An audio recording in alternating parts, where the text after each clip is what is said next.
Video को अंत तक देखें। वीडियो को अच्छा बनाने के लिए सुझाव दें। कैसे हो? आज हम पढ़ेंगे मात्रकों की अंतर्राष्ट्रीय पद्धति या इंटरनेशनल सिस्टम ऑफ यूनिट्स। पिछली क्लास में हमने पढ़ा था कि मात्रकों की 3 पद्धतियां होती हैं। पहली पद्धति थी CGS, जिसमें लंबाई का मात्रक सेंटीमीटर, द्रव्यमान का मात्रक ग्राम और समय का मात्रक सेकंड था। और दूसरी पढ़ी थी हमने MKS, यानी कि लंबाई का मात्रक मीटर, द्रव्यमान का मात्रक किलोग्राम और समय का मात्रक सेकंड। और तीसरी पद्धति या प्रणाली जो हमने पढ़ी थी वो थी FPS। इस सिस्टम में लंबाई का मात्रक फुट और द्रव्यमान का मात्रक पाउंड और समय का मात्रक सेकंड था। इन तीनों ही प्रणाली में एक चीज कॉमन थी कि इसमें मूल राशियों की संख्या 3 थी। लंबाई, द्रव्यमान, समय, लंबाई, द्रव्यमान, समय, लंबाई, द्रव्यमान, समय। और समय जो भौतिक राशि थी उसकी यूनिट या उसका मात्रक सेकंड था। अब हम पढ़ेंगे इंटरनेशनल सिस्टम ऑफ यूनिट्स। तो अगर हम एमके सिस्टम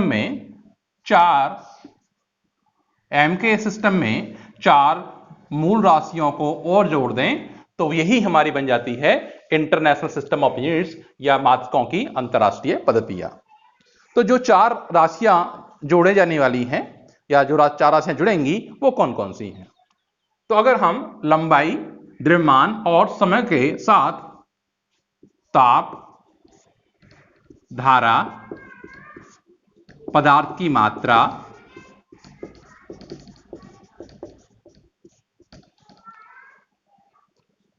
ज्योति की तीव्रता,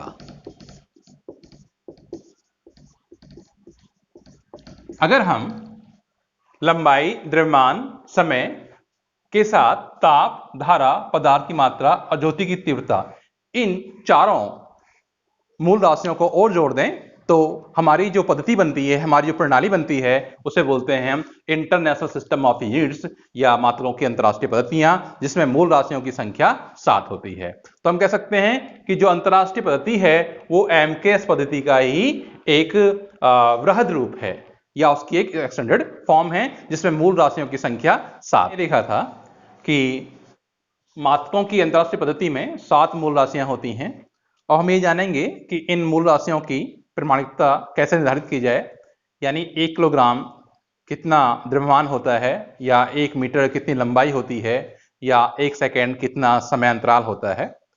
तो आइए पहले देखते हैं हम प्रमाणिक 1 किलोग्राम कि 1 किलोग्राम को हम कैसे डिफाइन करें। हम कैसे जानेंगे कि 1 किलोग्राम द्रव्यमान इतना ही होता है? हम किससे कंपेयर करेंगे? किसी अज्ञात द्रव्यमान को, और ये कह देंगे कंपेयर करने के बाद कि हां इस वस्तु का द्रव्यमान 1 किलोग्राम है। तो देखते हैं प्रमाणिक 1 किलोग्राम। तो फ्रांस का शहर है पेरिस और उसके पास एक स्थान है सेवरिस। वहां पर माप एवं तोल की अंतरराष्ट्रीय ब्यूरो है और उस ब्यूरो में एक सिलेंडर रखा हुआ है। क्या रखा हुआ है? सिलेंडर रखा हुआ है। और इस सिलेंडर की हाइट और डायमीटर इक्वल हैं। क्या हैं? इक्वल हैं। तो ये हाइट हो गई और ये डायमीटर हो गया, और हाइट और डायमीटर दोनों के मैग्नीट्यूड इक्वल हैं और ये 3.9 सेंटीमीटर के इक्वल हैं। कितने इक्वल हैं? 3.9 सेंटीमीटर के। और ये एलॉय का बना हुआ है, मिश्र धातु का बना हुआ है। और वो मिश्र धातु कौन सी है? वो है प्लेटिनम इरिडियम, जिसमें 90% प्लेटिनम है और 10% इरिडियम है। तो इस सिलेंडर का, इस बेलन का जो द्रव्यमान है उसे हम प्रमाणिक 1 किलोग्राम द्रव्यमान कहेंगे। और जब भी हमें 1 किलोग्राम द्रव्यमान को निर्धारित करना होगा तो हम इस सिलेंडर की सहायता लेंगे और जिस वस्तु का द्रव्यमान इस वस्तु के द्रव्यमान के इक्वल होगा, हम कह देंगे इस वस्तु का द्रव्यमान 1 किलोग्राम है। तो इस तरह से हमने 1 किलोग्राम द्रव्यमान को परिभाषित किया। तो 1 किलोग्राम द्रव्यमान क्या है? 1 किलोग्राम द्रव्यमान क्या है? तो 1 किलोग्राम द्रव्यमान प्लेटिनम और इरिडियम मिश्र धातु से बने सिलेंडर का द्रव्यमान है जिसके हाइट और डायमीटर इक्वल हैं 3 सेंटीमीटर, जिनके मैग्नीट्यूड हैं, उस सिलेंडर का जो द्रव्यमान होगा उसे हम प्रमाणिक 1 किलोग्राम कहेंगे।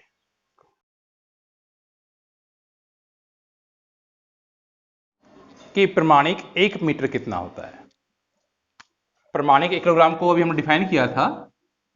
इन द सेम वे हम लिखेंगे कि प्रमाणिक 1 मीटर कितना होता है।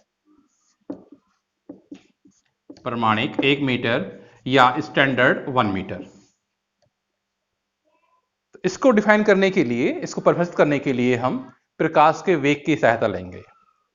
तो 1 मीटर वह दूरी होती है। 1 मीटर क्या है? 1 मीटर वह दूरी है जो प्रकाश 1 सेकंड के 3 × 10⁸ भाग में तय करता है। तो 1 मीटर क्या है? 1 मीटर वह दूरी है जो प्रकाश 1 सेकंड के 3 × 10⁸ सेकंड में तय करता है, उसे हम 1 मीटर कहेंगे। तो प्रकाश का वेग कितना होता है? तो प्रकाश का वेग होता है 3 × 10⁸ और समय कितना है? 1 सेकंड का इतना भाग, तो 3 × 10⁸ ये कैंसिल आउट हो जाएगा और हो जाएगा 1 मीटर। बात सुनाई? 1 मीटर कितना होता है? तो 1 मीटर प्रकाश 1 सेकंड के 1/3 × 10⁸ या प्रकाश 1/3 × 10⁸ सेकंड में जितना दूरी तय करता है उसे हम प्रमाणिक 1 मीटर कहते हैं। क्लियर? अब हम ये देखेंगे कि प्रमाणिक 1 सेकंड कितना होता है। तो अभी हमने देखा था प्रमाणिक 1 किलोग्राम, प्रमाणिक 1 मीटर। अब इसी तरह से हम डिफाइन करेंगे कि प्रमाणिक 1 सेकंड कितना होता है या स्टैंडर्ड 1 सेकंड कितना होता है। तो स्टैंडर्ड 1 सेकंड को डिफाइन करने के लिए सीजियम एटम को मॉडल के रूप में लिया गया और ये देखा गया कि सीजियम एटम कुछ फिक्स्ड वाइब्रेशंस जितने समय में करेगा उसे हम स्टैंडर्ड 1 सेकंड कहेंगे। तो फिक्स्ड वाइब्रेशंस कितने हैं? तो फिक्स्ड वाइब्रेशन है 9192 631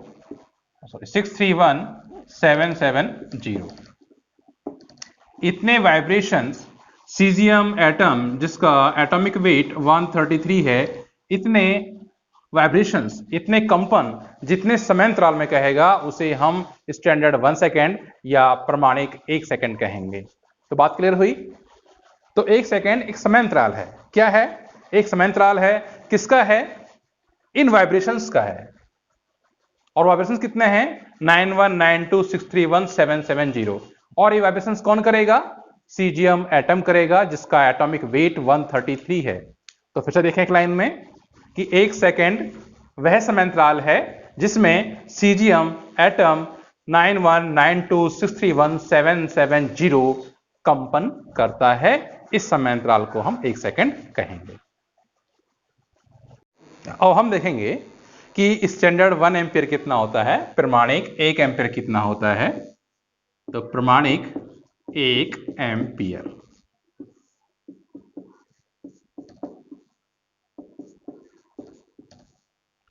प्रमाणिक 1 एम्पियर को डिफाइन करने के लिए 2 अनंत लंबाई के चालक लिए गए और उनमें धारा प्रवाहित की गई।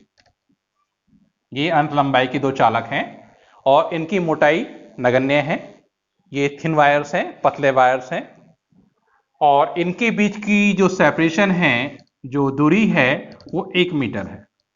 तो आप 12वीं में पढ़ोगे कि जब चालकों में धारा प्रवाहित की जाती है तो वो एक दूसरे पर बल का आरोपण करते हैं, एक दूसरे पर बल आरोपित करते हैं और उसी बल आरोपण को लेकर यहां पर 1 एम्पियर की परिभाषा को डिफाइन किया गया, परिभाषित किया गया है। 1 एम्पियर को परिभाषित किया गया है। तो जब 2 अनंत लंबाई के तार 1 मीटर से या 1 मीटर की दूरी पर रखे होते हैं और उनमें धारा प्रवाहित होती है, और जब ये तार एक दूसरे पर 2 × 10⁻⁷ न्यूटन प्रति मीटर का बल आरोपित करते हैं, तो इनमें बहने वाली धारा का मैग्नीट्यूड परिमाण 1 एम्पियर कहा जाएगा। बात समझ में आई? फिर से देखें, 1 एम्पियर स्टैंडर्ड 1 एम्पियर क्या है? तो सिंपल सी बात है, आप यानी कि दो तार लिए गए, अनंत लंबाई के तार लिए गए, उनमें धारा प्रवाहित की गई, उनके बीच की दूरी 1 मीटर रखी गई, और एक कंसेप्ट है कि जब दो चालकों में धारा प्रवाहित की जाती है तो वो एक दूसरे पर बल का आरोपण करते हैं, ठीक है। और वही उसी बल की सहायता से हम यहां पर 1 एम्पियर को डिफाइन करने जा रहे हैं। तो जब दो अनंत लंबाई के चालक एक दूसरे से 1 मीटर की दूरी पर रखे होते हैं, तो उनमें धारा प्रवाहित होने पर, यदि उनमें धारा प्रवाहित होने पर 2 × 10⁻⁷ न्यूटन पर मीटर का बल आरोपित हो, यानी ये चालक इस पर, इसके 1 मीटर पर इतना बल आरोपित करे, या ये चालक इस चालक की 1 मीटर की लंबाई पर इतना बल आरोपित करे, तो हम कहेंगे कि इनमें बहने वाली धारा का परिमाण 1 एम्पियर हो। और हम देखेंगे स्टैंडर्ड 1 केल्विन कितना होता है, या प्रमाणिक 1 केल्विन कितना होता है। प्रमाणिक 1 केल्विन, तो स्पष्ट है केल्विन ताप का SI मात्रक है या अंतरराष्ट्रीय पद्धति का मात्रक है। तो 1 केल्विन क्या ताप होता है? तो केल्विन वह ताप होता है जो पानी के त्रिक बिंदु का, पानी के त्रिक बिंदु का 1/273.6 टाइम्स होता है। ये डेफिनेशन है कि प्रमाणिक 1 केल्विन वह ताप है जो पानी के त्रिक बिंदु का 1/273.16 गुना होता है। तो पानी का त्रिक बिंदु का थर्मोडायनेमिक ताप कितना है, पहले हम इसकी बात करेंगे। तो त्रिक बिंदु क्या है, इसे देखते हैं पहले हम। तो यहां पर आए, त्रिक बिंदु क्या है? तो पहले हम पानी का प्रावस्था आरेख बनाएंगे, फेजर डायग्राम बनाएंगे। तो जो फेजर डायग्राम होता है वो प्रेशर और टेम्परेचर के बीच ग्राफ होता है, यानी हम प्रेशर और टेम्परेचर के साथ सब्सटेंस की या पदार्थ की तीनों अवस्थाओं का अध्ययन करते हैं ऐसे ग्राफ पर, उसे बोलते हैं प्रावस्था आरेख। तो प्रावस्था आरेख एक ऐसा ग्राफ है जिस पर हम प्रेशर और टेम्परेचर की सहायता से द्रव्य की तीनों अवस्थाओं का अध्ययन करते हैं। तो हमने पानी ले लिया, तो पानी की यहां पर ये 3 अवस्थाएं हो गई। ये ठोस अवस्था जिसे आप आयस कह सकते हो, ये द्रव अवस्था जो, और ये है वाष्प अवस्था। तो प्रेशर और टेम्परेचर को एडजस्ट करते करते हम एक ऐसे बिंदु पर पहुंचते हैं जहां पर पानी अपनी तीनों अवस्थाओं में एक साथ मिले, एक साथ कोएग्जिस्ट करे, यानी ठोस में भी मिले, द्रव में भी मिले और वाष्प में मिले। तो एक ऐसा बिंदु जहां पर पानी ठोस, द्रव और वाष्प तीनों ही प्रावस्थाओं में पाया जाए, उस बिंदु को हम त्रिक बिंदु कहते हैं। क्या कहते हैं? त्रिक बिंदु। और इस त्रिक बिंदु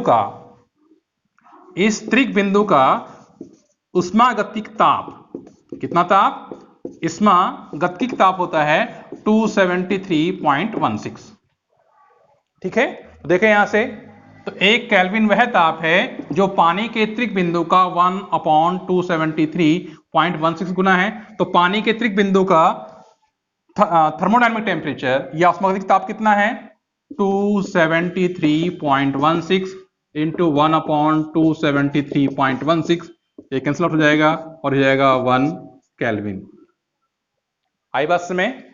क्लियर हुई बात? तो 1 केल्विन पानी के त्रिक बिंदु का 1/273.16 गुना ताप होता है। और पानी का त्रिक बिंदु क्या है? पानी का त्रिक बिंदु वह बिंदु होता है जो प्रावस्था आरेख पर, जिसमें प्रावस्था आरेख पर द्रव्य या सब्सटेंस या पानी तीनों अवस्थाओं में एक साथ पाया जाता है। तो ये बिंदु त्रिक बिंदु है, यहां पर पानी तीनों अवस्थाओं ठोस, द्रव और वाष्प में एक साथ पाया जा रहा है। और इसका टेम्परेचर होता है 273.16 थर्मोडायनेमिक टेम्परेचर, और इसका इतना गुना यानी 1/273.16, ठीक है। जो टेम्परेचर मिलेगा उसे कहेंगे हम स्टैंडर्ड 1 केल्विन। और हम देखेंगे कि प्रमाणिक एक कैंडेला कितना होता है। तो कैंडेला ज्योति की तीव्रता का SI मात्रक है। ज्योति की तीव्रता में एक वर्ड आया है तीव्रता, तो पहले हम तीव्रता को समझ लें, तीव्रता क्या होती है। तो मान लीजिए ये सरफेस है, एक पृष्ठ है, और इस पर E ऊर्जा आपतित हो रही है, E एनर्जी इंसिडेंट हो रही है, और A इसका एरिया है। तो किसी भी पृष्ठ पर एकांक समय में और एकांक क्षेत्रफल पर जितनी ऊर्जा आपतित होती है उसे हम तीव्रता कहते हैं या इंटेंसिटी कहते हैं। तो I = E/A × T, यानी इंटेंसिटी या तीव्रता किसी सरफेस पर एकांक समय में और एकांक मीटर स्क्वायर पर आपतित ऊर्जा का मान होता है, उसे हम इंटेंसिटी कहते हैं या तीव्रता कहते हैं। अब हम देखेंगे ज्योति की तीव्रता यानी 1 कैंडेला कितना होता है। इसका सिंबल CD होता है, तो 1 कैंडेला कितना होता है। तो 1 कैंडेला, मान लीजिए हमारे पास एक सोर्स है, एक स्रोत है, और इस स्रोत से एक वर्णी प्रकाश निकल रहा है। एक वर्णी प्रकाश वह होता है जिसमें केवल एक ही तरंगदैर्ध्य की प्रकाश होती है। तो ये क्या, हमारे पास एक स्रोत है और इससे एक वर्णी प्रकाश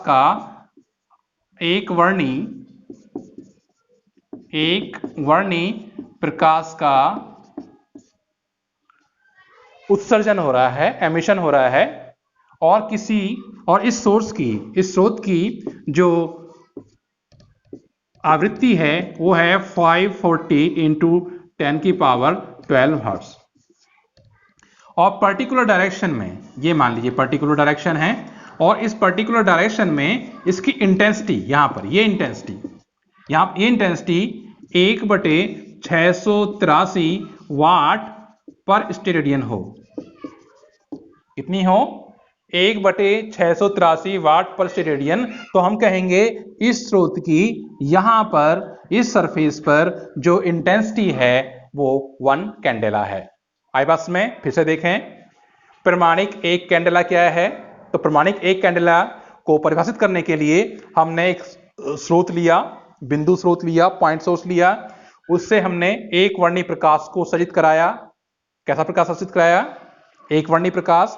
एक वर्णी प्रकाश वह होता है जिसमें एक ही तरंगदैर्ध्य का प्रकाश होता है, और इस स्रोत की जो आवृत्ति है वह है 540 या 540 × 10⁻12 हर्ट्ज। तो जब ये स्रोत इस पर्टिकुलर डायरेक्शन में यहां पर 1/683 वाट पर स्टेरेडियन 1/683 वाट पर स्टेरेडियन की तीव्रता का प्रकाश उत्सर्जित करेगा या यहां पर आपतित होगा, तो हम कहेंगे इस सोर्स की तीव्रता 1 कैंडेला है, एक कैंडेला है, जिसे हम CD से रिप्रेजेंट करते हैं। हम देखेंगे प्रमाणिक 1 मोल कितना होता है। तो मोल पदार्थ की मात्रा का मात्रक है, और 1 मोल पदार्थ की वह मात्रा होती है जिसमें कार्बन 12 के 0.012 किलोग्राम में उतने ही अवयव होते हैं जितने इसमें परमाणु होते हैं। कहने का तात्पर्य यह है कि प्रमाणिक 1 मोल पदार्थ की वह मात्रा है जिसमें किसी पदार्थ के उतने ही अवयव होते हैं जितने कार्बन 12 के 0.01 किलोग्राम में परमाणु होते हैं। क्लियर हुई बात? फिर से देख लें, प्रमाणिक 1 मोल क्या है। तो 1 मोल पदार्थ की वह मात्रा है जिसमें पदार्थ के उतने ही अवयव होते हैं, मतलब जिससे पदार्थ मिलकर बना हुआ है, चाहे वो एटम हो, चाहे वो एटम हो, चाहे वो आयंस हो, चाहे वो अणु हो। तो 1 मोल पदार्थ की वह मात्रा है जिसमें पदार्थ के उतने ही अवयव उपस्थित होते हैं जितने कार्बन 12 के 0.012 किलोग्राम में परमाणु उपस्थित होते हैं।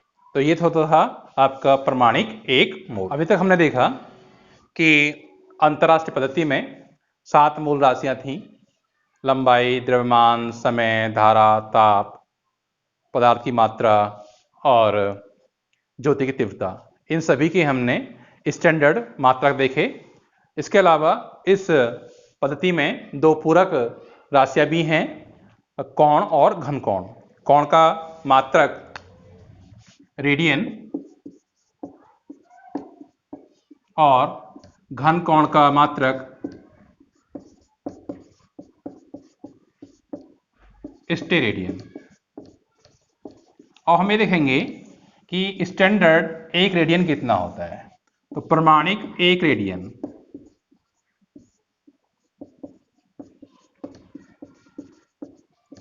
तो सिंपल सी बात है कि रेडियन किसका मात्रक है? कोण का है।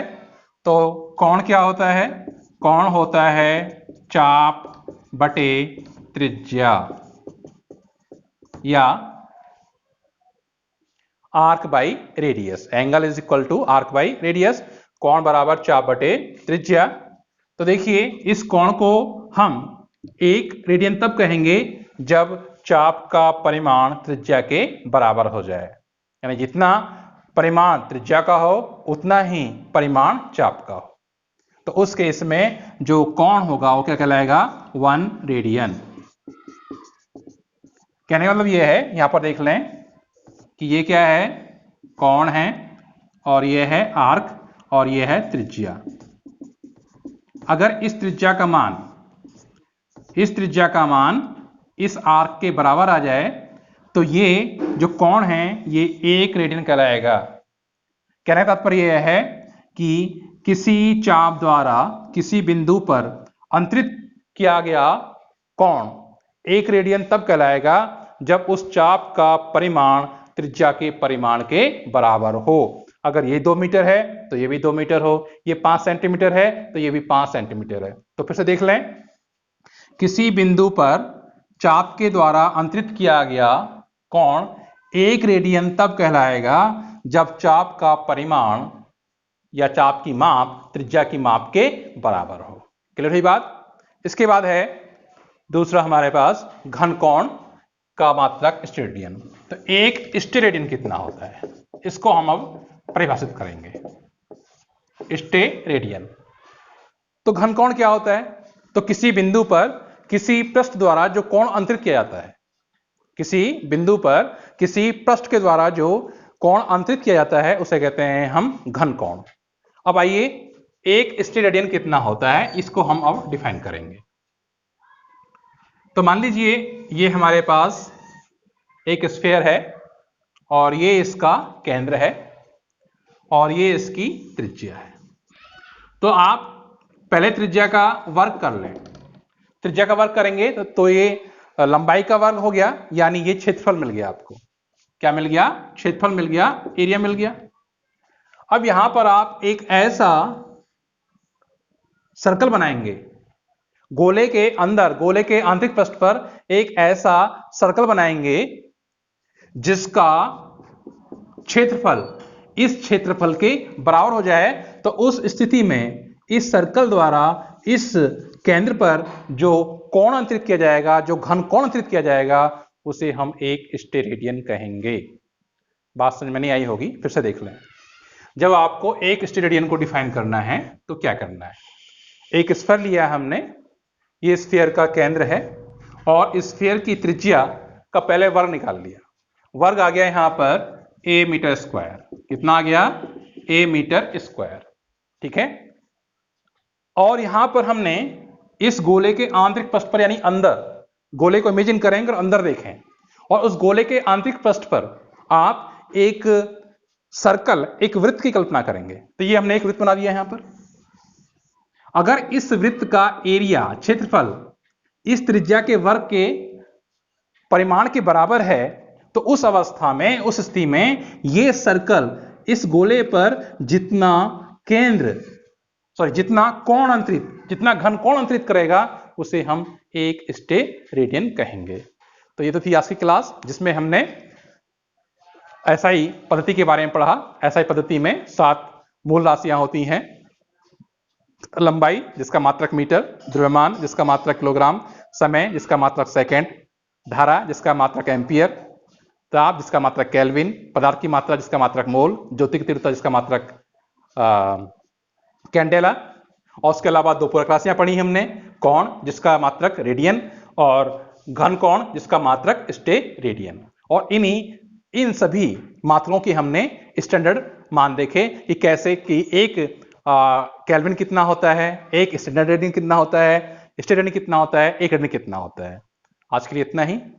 अगर वीडियो अच्छी लगी हो तो प्लीज अपने कमेंट्स द्वारा बताएं।